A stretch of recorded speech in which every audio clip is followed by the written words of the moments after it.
ইন্নী নাযারতু লির-রাহমানি সাওমা, আমি আজকে আল্লাহ রাব্বুল আলামিনের জন্য সিয়াম পালন করেছি। ফালান উকাল্লিমাল ইয়াওমা ইনসিয়া, অতএব আজকে আমি কারোর সাথে কথা বলবো না।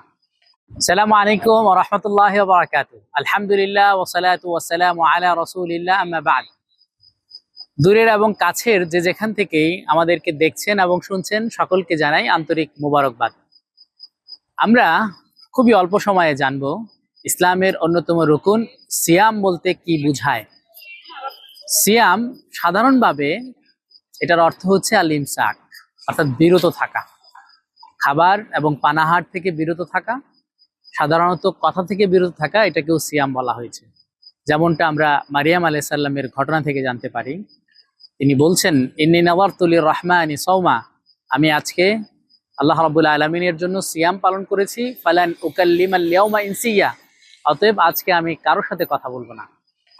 শরঈ অর্থে সিয়াম বলা হয় আল ইমসাকু আনিল মুফাত্তিরাত তাআব্বুদান লিল্লাহ মিন তুলুইল ফাজরি ইলা গুরুবিশ শামস, অর্থাৎ সিয়াম ভঙ্গ করে যে সমস্ত বিষয়, সেই বিষয়গুলো থেকে দূরে থাকা, আল্লাহ রাব্বুল আলামিনের ইবাদতের উদ্দেশ্যে ফজর থেকে নিয়ে সূর্য ডোবা পর্যন্ত। এই সিয়ামটা আল্লাহ রাব্বুল আলামিন আমাদের জন্য ফরজ করেছেন রমাদান মাসে, দ্বিতীয় হিজরিতে।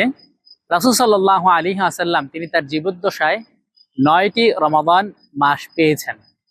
এই সিয়ামের অনেক ফজিলত রয়েছে, তার ভিতর থেকে প্রসিদ্ধ একটি হাদিস যা আমাদের সবার জানা।